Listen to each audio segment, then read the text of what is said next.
Kenso Nambu menjadi bintang di PSM Makassar setelah Wiljan Pluy meninggalkan PSM. Pasalnya, Kenso menjadi mesin pencetak gol untuk PSM Makassar sejauh ini.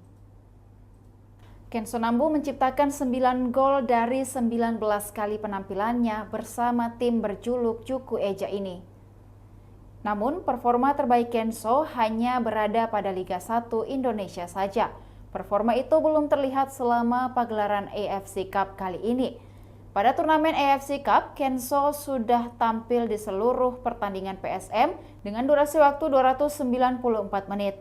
Namun, pemain asal Jepang ini belum menciptakan 1 gol dan assist untuk PSM Makassar. Laga terakhir PSM dalam AFC Cup sendiri akan menghadapi Sabah FC di Stadion Likas, Malaysia pada Kamis 14 Desember 2023 mendatang. Pengamat sepak bola Fadli Idris mengatakan perbedaan permainan memang sangat terlihat dalam kedua ajang tersebut.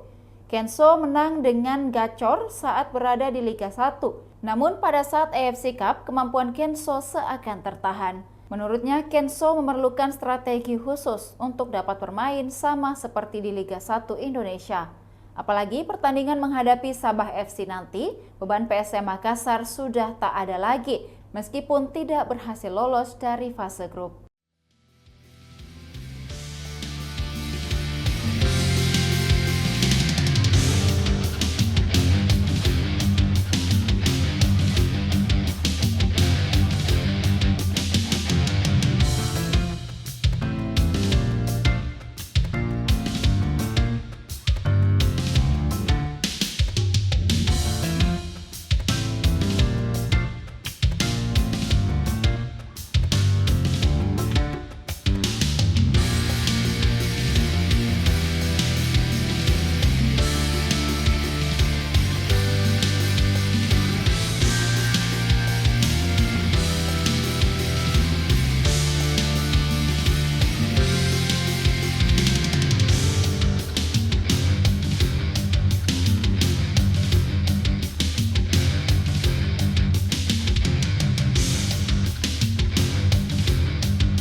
Demikian Tribun Hot News kali ini, saksikan berita lainnya hanya di kanal YouTube dan Facebook Tribun Timur. Download Tribun X sekarang, menghadirkan lokal menjadi Indonesia.